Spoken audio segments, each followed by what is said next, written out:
12월 24일 예수소망교회 주일예배 말씀입니다. 오늘 말씀의 제목은 하나님께서 세우실 영원한 집, 사무엘하 7장 1절에서 11절 그리고 16절 말씀입니다. 여호와께서 주위의 모든 원수를 무찌르사 왕으로 궁에 평안히 살게 하신 때에 왕이 선지자 나단에게 이르되 볼지어다 나는 백향목 궁에 살거늘 하나님의 궤는 휘장 가운데 있도다. 나단이 왕께 아뢰되 여호와께서 왕과 함께 계시니 마음에 있는 모든 것을 행하소서 하니라. 그 밤에 여호와의 말씀이 나단에게 임하여 이르시되 가서 내 종 다윗에게 말하기를 여호와께서 이와 같이 말씀하시되 내가 나를 위하여 내가 살 집을 건축하겠느냐?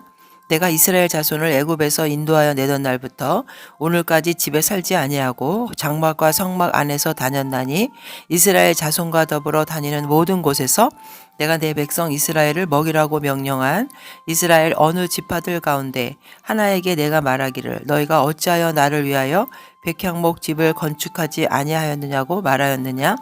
그러므로 이제 내 종 다윗에게 이와 같이 말하라. 만군의 여호와께서 이와 같이 말씀하시기를 내가 너를 목장 곧 양을 따르는 데에서 데려다가 내 백성 이스라엘의 주권자로 삼고 내가 가는 모든 곳에서 내가 너와 함께 있어 내 모든 원수를 내 앞에서 멸하였은즉 땅에서 위대한 자들의 이름같이 내 이름을 위대하게 만들어 주리라. 내가 또 내 백성 이스라엘을 위하여 한 곳을 정하여 그를 심고 그를 거주하게 하고 다시 옮기지 못하게 하며 악한 종류로 전과 같이 그들을 해하지 못하게 하여 전에 내가 사사에게 명령하여 내 백성 이스라엘을 다스리던 때와 같지 아니하게 하고 너를 모든 원수에게서 벗어나 편히 쉬게 하리라. 여호와가 또 내게 이르노니 여호와가 너를 위하여 집을 짓고 내 집과 내 나라가 내 앞에서 영원히 보존되고 내 왕위가 영원히 견고하리라 하셨다 하라. 오늘은 하나님께서 다윗에게 주시는 다윗 언약에 관한 말씀입니다. 이 다윗 언약은 편무계약이라고 해서 일방적으로 상대방을 축복해 주시는 것을 말합니다.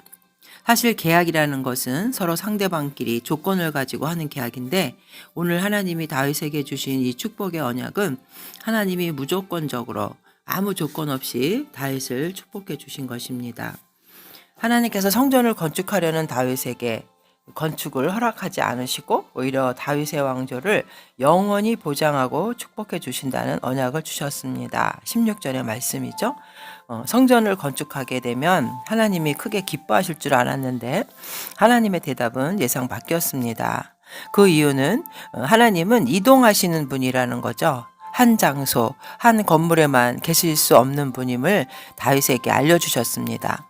그리고 다윗이 출세해서 위대한 왕이 된 것도 하나님의 선택과 하나님의 인도하심 그리고 함께하심 덕분에 이루어졌다는 것을 알게 하셨습니다. 그리고 무엇보다도 백성을 사랑하고 인도하시는 그 하나님의 마음 때문에 백성을 이끌어가는 지도자 다윗에게 복을 내려 주었다고 말씀해 주셨습니다. 그리고 하나님께서는 다윗을 향해서 더 큰 선물을 주시는데 다윗을 위해 집, 즉 여기서 집은 다윗의 왕조를 말합니다. 집을 지어주시겠다고 약속하십니다. 그리고 다윗의 왕조를 영원히 보호하고 하나님께서 다윗의 후손들의 아버지가 되어주겠다고 하십니다. 오히려 성전 건축이 좌절된 다윗에게 하나님은 더 큰 복을 다윗에게 내려주신 것입니다. 다윗의 왕조가 영원히 견고하고 영원히 보존되고 견고한다는 이 말씀은 결국 인간의 왕조를 말하는 것이 아니라 다윗의 후손으로 오시는 예수 그리스도의 부활을 통해서 이루실 것을 말씀하신 겁니다. 인간의 왕조는 영원할 수 없죠. 그러므로 영원한 부활 소망을 우리가 받게 됐는데 결국 우리도 각자 하나님의 거룩한 성전이 되어서 하나님의 영원한 집을 이 땅에서 확장해 나가는 성도가 되어야 하는 것입니다. 이제 성탄의 주님으로 오시는 주님은 다시 이제 재림의 주로 오셔서 우리를 데리러 오십니다. 주님이 계시는 곳에 우리를 데리러 오시는 거죠. 요한복음 14장 2절에 보면 내 아버지 집에 거할 곳이 많도다. 그렇지 않으면 너희에게 일렀으리라. 내가 너희를 위하여 거처를 예비하러 가노니. 하나님 나라 천국에 거처를 마련해 주시고 우리를 데리러 오신다고 말씀하신 것입니다. 오늘 말씀을 통해서 다윗이 하나님의 성전을 왜 지으려고 했는지, 또 하나님은 왜 그 건축을 허락하지 않으셨는지, 그리고 하나님이 다윗에게 집을 지어주신다는 이 축복의 언약은 어떤 의미가 있는지 깨닫고 우리 함께 은혜 받기를 원합니다. 첫 번째는 다윗이 성전을 건축하려는 이유입니다. 1절에서부터 3절까지의 말씀인데 7장 1절에 보면 여호와께서 주위의 모든 원수를 무찌르사 왕으로 궁에 평안에 살게 하신 때에 하나님께서 이제 다윗의 왕조를 성공적으로 세울 수 있도록 다윗에게 평안을 허락하셨습니다. 다윗에게 수많은 승리를 안겨주셨죠. 대적들을 물리치게 하시고 다윗은 이제 예루살렘 궁궐에서 백향목궁에서 나라를 통치하기 시작한 것입니다. 이러한 다윗의 성공은 바로 하나님의 힘에 의한 것이고 다윗의 왕조가 굳건히 세워진 것은 하나님의 뜻이었던 것이죠. 이제 평화의 시대를 맞이한 다윗은 자신은 백향목궁에서 살고 있는데 하나님의 법궤는 초라한 장막에 거한다는 것에 대해서 송구스러운 마음을 갖고 다윗 성전을 지으려고 했다는 것입니다. 백향목이라는 것은 화려하고 견고한 궁궐을 말하고 있는데 하나님은 부서지기 쉽고 불편한 텐트, 장막에서 계신다는 것이죠. 그래서 여기에는 본문에는 개역개정에는 나와 있지 않지만 원문에는 다윗이 나단 선지자에게 말할 때 보시오 제발 이러한 표현이 있습니다. 다윗은 아주 간절하게 성전 건축을 원했음을 우리는 알 수 있습니다. 그리고 다윗의 그 하나님 나라, 하나님을 생각하는 그러한 마음도 있었지만 두 번째는 그 성전 건축을 통해서 자신의 왕권을 더욱 강화하고 그 나라를 잘 다스리려고 하는 마음도 있었습니다. 왕의 리더십을 강화하는 것으로 선한 정치를 펼치기 위해서 성전 건축이 반드시 필요했던 것이죠. 여기서 다윗은 남유다 북이스라엘을 통일한 새로운 왕조를 창설했는데 그 당시에 왕조가 새로 생길 때는 합법성과 정통성이 무엇보다 필요합니다. 그런데 종교는 왕조의 합법성과 정통성을 보장해 주는 것이죠. 왕이 종교의 핵심인 성전을 건축하는 일은 아주 중요한 사업인 것입니다. 예로부터 성전 건축과 성전 수리는 왕이 담당했는데 성전을 건축하고 수리함으로써 왕권이 강화될 수 있기 때문입니다.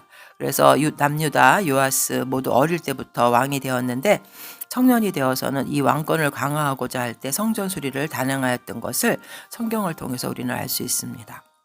이렇게 성전을 건축하려고 했던 이 다윗의 마음에 하나님의 견해는, 하나님의 뜻은 달랐습니다. 성전 건축을 허락지 않으신 거죠. 다윗이 성공한 것은 다윗의 힘이라기보다는 하나님이 함께했기 때문에 가능했다라는 것을 하나님께서 말씀하십니다. 미천한 위치에 있었던 다윗, 양치기 목동을 선택해서 출세시킨 것도 하나님이고 승리하는 장군으로 또 위대한 왕으로 이름을 날리게 한 것도 하나님이 하신 거라는 것입니다. 하나님이 다윗을 선택해서 그 책임을 맡겨주신 거죠. 다윗이 왕권을 강화하기 위해서 성전 건축을 하려 했던 것은 나쁜 부정적 의미는 물론 아니고 더 나라를 잘 다스리기 위해서 했지만 하나님은 그것보다는 하나님이 원래 다윗에게 함께 하심으로써 이 나라가 평안하고 강해질 수 있었다는 것을 말씀해 주시는 것입니다. 잠언서 16장 9절에도 보면 사람이 마음으로 자기의 길을 계획할지라도 그 걸음을 인도하시는 이는 여호와시니라 라고 말씀하고 있습니다. 우리는 리더십을 가진 지도자 위치에 있을 때 자기 자신의 생각과 그 뜻을 버리고 자신의 그 위치는 하나님이 인도하시고 하나님이 함께 하실 때만 잘 리더십을 발휘할 수 있다는 것도 우리는 깨달아야 하겠습니다.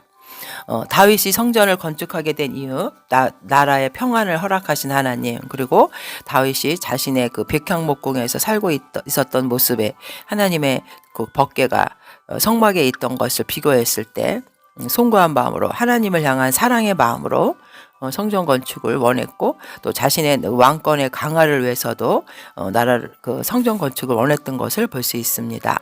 두 번째는 하나님께서 그럼 왜 성전 건축을 허락하지 않으셨을까?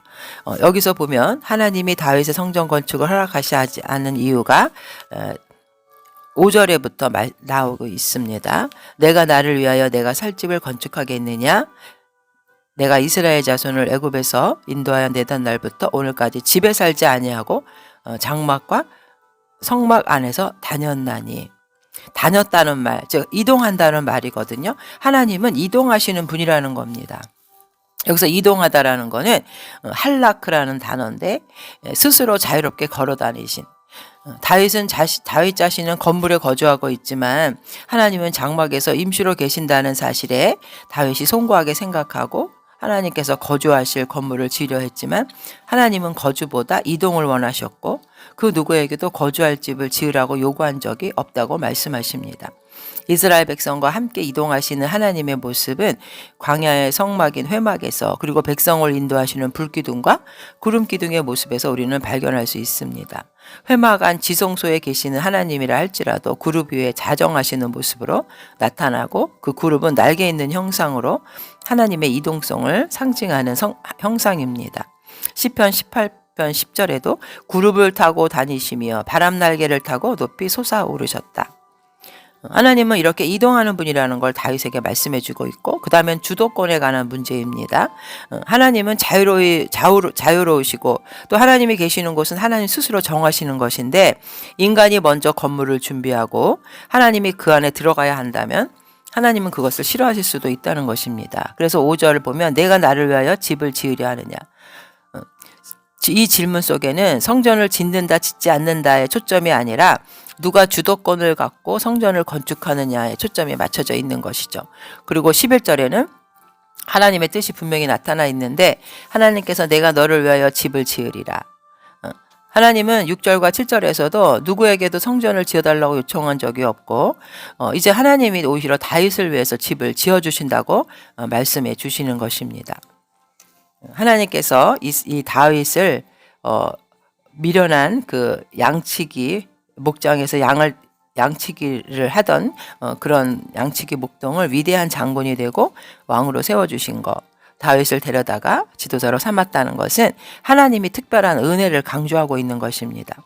하나님의 백성을 잘 이끌어가기 위해서 지도자인 다윗을 성공시켜 주신 것입니다. 그래서 대적들을 몰아내고 평안을 주신 것이죠.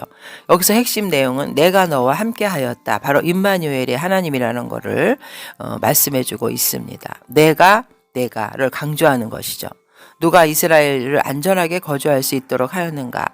하나님은 노예의 땅 이집트에서 탈출시켜서 광야를 걷게 하시고 또 가나안 땅에 이스라엘 백성을 정착시킨 역사까지 10절에도 보면 말씀하고 있습니다. 마치 나무를 옮겨 심듯이 한 장소를 정해서 이스라엘을 약속의 땅에 심고 그 나무를 보호하셨다는 것입니다. 그리고 또 그 나무를 흔들지 못하도록 또 나무를 해치지 않도록 하나님께서 돌보셨다고 말씀하십니다. 이처럼 하나님은 이스라엘과 지도자 다윗이 평안하게 거주할 수 있도록 주님이 오히려 이 이스라엘 백성과 다윗을 지켜주셨다는 것을 회상시키고 하나님의 자유를 제한할 수 있는 존재는 없다는 것을 말씀하고 있습니다. 그리고 성전을 건축함으로써 다윗 왕조의 그 합법성, 정통성을 지키려고 하나님을 수동적으로 그 건물에 계시는 하나님으로 만들려는 이 뜻을 하나님은 싫어하고 계셨다는 것이죠. 하나님께서는 자유롭게 이동하기를 원하시고 또 하나님께서 원하는 왕조는 주권적으로 선택하시기를 원하십니다. 오늘날 현대에도 성전 건축을 큰 목표로 삼는 경우를 볼 수 있습니다. 신앙 공동체 구심점을 마련하기 위해서 또 엄숙한 예배를 드리기 위해서 자녀들의 신앙 교육을 위해서 성전을 건축하는 것은 물론 필요합니다. 그러나 우리는 그것보다 더 중요하고 더 시급한 일이 있는데 이동하시려는 하나님의 자유를 우리는 알고 보장해 드려야 한다는 것입니다. 하나님은 한 건물에만 계시는 것이 아니라 가정에, 우리의 직장에, 일터에, 학교에, 우리가 걷고 있는 거리에 계시고 싶어 하십니다. 우리는 그런 하나님의 마음을 존중해 드리는 것이 무엇보다 중요합니다. 하나님은 코람데오의 하나님, 온 천지에 충만하신 하나님이라는 것을 먼저 깨달아야 하겠습니다. 오늘날 외관만 화려한 성전, 기복주의 신앙, 이것을 우리가 경계해야 하고 교회의 진정한 의미는 바로 성령의 임재, 또 교회의 머리는 예수님이고 성도는 지체가 되어서 우리 교회의 사명은 그 건물이 문제가 아니라 교회의 이름 자체 에클레시아가 성도의 모임인 것처럼 부활의 공동체로서 하나님께 영광을 올려드리는 교회가 된다는 것을 우리는 깨달아야 하겠습니다. 마지막으로 하나님이 다윗에게 집을 지어주신다는 의미 11절과 16절에서 다윗 언약을 말씀해 주시는데, 이 다윗 왕조에 대한 하나님의 약속은 5절에 보면 다윗이 하나님을 위해서 집을 짓는다는 것은 온당치 않다고 말씀하시면서 11절 하반절에 하나님이 다윗을 위해 집을 짓겠다고 말씀하십니다. 다윗이 성전을 건축하는 행위는 건축하다라는 뜻으로 단어가 쓰여졌지만, 하나님이 다윗을 위해서 집을 지어준다, 짓는다는 창조하다, 만들다라는 뜻으로 쓰여졌습니다. 즉 하나님은 창조자이며 구원자임을 우리에게 말씀해주고 있는 것입니다. 그리고 하나님은 다윗의 후손들이 영원히 왕위에 있으리라고 약속해 주셨습니다. 하나님은 왜 다윗의 성전 건축이 좌절되었는데도 다윗과 그 후손들을 그렇게 축복해 주셨을까요? 하나님이 주도적으로 다윗이 무언가를 해서 칭찬할 만한 일을, 어떤 일을 해서 그 답으로 선물을 주신 것이 아니라는 것입니다. 하나님은 주도적으로 다윗에게 은혜를 베푸신 것이고 무조건적으로 은혜의 약속을 주신 것입니다. 마치 아브라함과 노아에게 주신 것처럼 조건이 없는 약속이죠. 바로 여기서 은혜라는 단어, 헤세드라는 단어는 하나님의 절대적인 자유와 그가 선택한 백성을 향한 지극한 관심과 사랑을 말씀하는 것입니다.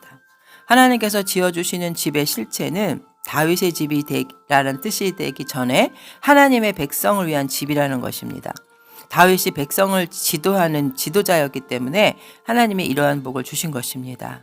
즉 하나님께서 창조하시는 새로운 나라, 새로운 세상에 대한 비전이 담긴 약속입니다. 하나님은 출애굽 이후부터 계속해서 장막과 회막에 거하셨으므로 당장 성전을 건축하는 것은 불필요하다고 말씀하십니다. 여기서 우리는 하나님이 말씀하시는 성전이 인간의 손으로 지어지는 성전의 차원을 넘어서고 있음을 알 수 있습니다. 다윗은 현재 돌로 지어질 성전을 염두에 두고 있지만, 하나님께서는 장막을 지을 것을 명령하기 이전부터 영원히 지어질 성전을 계획하고 계셨던 것입니다. 12절과 13절에 나오는 성전은 영원한 성전을 말씀하고 있습니다. 다윗의 몸에서 날 자식은 솔로몬의 차원을 넘어서 궁극적으로는 바로 예수 그리스도를 가리키는 것이죠. 그래서 그 성전은 그리스도께서 가져오실 메시아 왕국, 그것이 바로 하나님이 우리에게 지어주시는 영원한 집인 것입니다. 예수님은 눈에 보이는 성전이 무너져도 3일 만에 다시 세우실 것을 말씀하셨죠. 요한복음 2장 19절과 20절에 보면 예수께서 대답하시되 이르시되 너희가 이 성전을 헐라 내가 사흘 동안에 일으키리라. 유대인들이 이르되 이 성전은 46년 동안에 지었거늘 내가 3일 동안에 일으키겠느냐 하더라. 그러나 예수는 성전된 자기 육체를 가리켜 말씀하신 것이라. 언젠가는 없어져 버릴 물리적인 그 건물이 아니라 바로 죽음을 이기고 부활하신 그리스도의 몸이 참된 성전이라는 것을 말씀해 주고 계십니다. 이것이 바로 다윗 왕조를 통해서 영원한 집을 세워주신다는 하나님의 말씀인 것입니다. 이런 의미에서 다윗의 성전 건축 계획을 하나님이 반대하신 것은 곧 이 땅 위에 성전을 지을 수 있는 자는 바로 다윗이 아니라 바로 예수 그리스도라는 사실을 분명히 알려주기 위해서 말씀하신 것입니다. 이스라엘의 역사를 우리가 좀 들여다보면 이스라엘 왕조는 점차로 다윗의 언약에서 멀어졌고 결국 바벨론에 의해서 멸망당하고 마는 것이죠. 그러나 이것이 하나님의 뜻이 영원한 집을 지어주겠다는 약속이 이루어지지 않은 것이 아니라 최종적으로는 다윗의 후손 가운데 만왕의 왕으로 오시는 예수 그리스도가 오셔서 메시아 왕국의 영원한 왕이 되신다는 것입니다. 결국 예수님을 통해서 이 말씀은 성취된 것이죠. 하나님께서는 예수 그리스도가 오시는 날에 세워질 그 성전을 염두에 두시고 신의 산에서 하나님의 거하실 곳을 명령하실 때 쉽게 거두어 드릴 수 있는 장막으로 된 것을 만들게 하신 것입니다. 그러나 인간의 눈에는 오히려 하나님의 성전이 아름다워야 되고 인간이 볼 때 어떤 인간의 욕망, 멋있어 보이는 성전을 지으려는 방향으로 자연스럽게 진행되어 갔던 것이죠. 이러한 인간의 연약함을 아시고 하나님은 일단 눈에 보이는 성전을 지키는 것을 허락하시지만 결국 다윗과 달리 피로 얼룩지지 않았던 솔로몬에게 성전을 짓도록 허락하신 것입니다. 그러나 하나님께서는 결국 인간이 짓는 성전은 영원할 수 없으며 필연적으로 무너져야 한다는 사실을 말씀하는 그런 의미에서 12절과 13절에 영원한 성전을 언급해 주신 것입니다. 그래서 12절에 보면 내 수완이 차서 내 조상들과 함께 누울 때에 내가 내 몸에서 날 내 씨를 내 뒤에 두어서 세워 그의 나라를 견고하게 하리라. 그는 내 이름을 위하여 집을 건축할 것이요 나는 그의 나라 왕위를 영원히 견고하게 하리라. 우리는 오늘 다윗이 성전을 건축이 좌절되었을 때 오히려 그 받았던 복에 대해서 다윗 언약에 대해서 말씀을 보았습니다. 다윗은 성전 건축을 통해서 하나님께 영광을 돌리고 왕권도 강화하고 탁월한 정치를 펼치는 원대한 계획을 세웠지만 허락지 않았습니다. 그러나 하나님께서는 오히려 더 이 성전 건축이 좌절되었을 때 다윗 왕조를 굳건히 세워주시겠다는 은혜의 약속을 주셨습니다. 이 다윗의 언약은 결국 이 다윗에게만 주는 축복이 아니라 하나님은 자신보다 하나님의 나라와 의를 먼저 구하는 삶의 우선순위를 하나님께 두는 자들을 더 축복하신다는 말씀으로 우리는 깨달아야 합니다. 또한 우리가 아무리 원대하고 가슴 벅찬 계획을 세울지라도 결국 그 길을 인도하시는 분은 하나님이시기 때문에 우리는 하나님의 뜻을 먼저 묻고 하나님의 뜻대로 순종하며 나아가야 합니다. 하나님께서는 우리가 하나님께 감사와 찬양을 드리는 목적은 결국 우리가 하나님께 무언가를 드린다고 하지만 우리는 결국 하나님에게서 영원한 생명을 받았고 우리가 요구하기도 전에 이미 하나님은 우리를 좋은 곳에 심어주셨고 지도자를 보내주셨으며 우리의 위험으로부터 보호해 주신 임마누엘의 하나님, 우리와 함께하는 하나님이라는 것을 우리는 깨달아야 하겠습니다. 마태복음 28장 20절에도 내가 너희에게 분부한 모든 것을 가르쳐 지키게 하라. 볼지어다 내가 세상 끝날까지 너희와 항상 함께 있으리라 하시니라. 하나님은 우리와 함께 하시기 위해서 성전을 허락하셨고 그러나 그 성전은 영원한 것이 되기 때문에 예수 그리스도를 통해서 영원한 성전을 우리에게 주신 것입니다. 결국 이 땅에는 우리는 유한한 이런 집의 의미가 아니라 영원한 집, 곧 그리스도가 오셔서 우리에게 주실 예비한 집을 통해서 이 땅에 하나님께서 이 땅에 세우시려는 집은 가시적인 눈에 보이는 성전 건물이 아니라 하나님의 뜻을 전하는 사명을 가진 거룩한 나라로 하나님을 신실하게 믿는 이들이 세워야 한다는 것을 알아야 하겠습니다.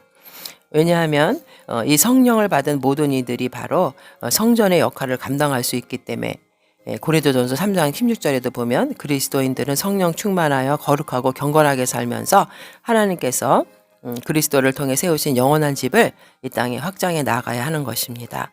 너희는 너희가 하나님의 성전인 것과 하나님의 성령이 너희 안에 계시는 것을 알지 못하느냐?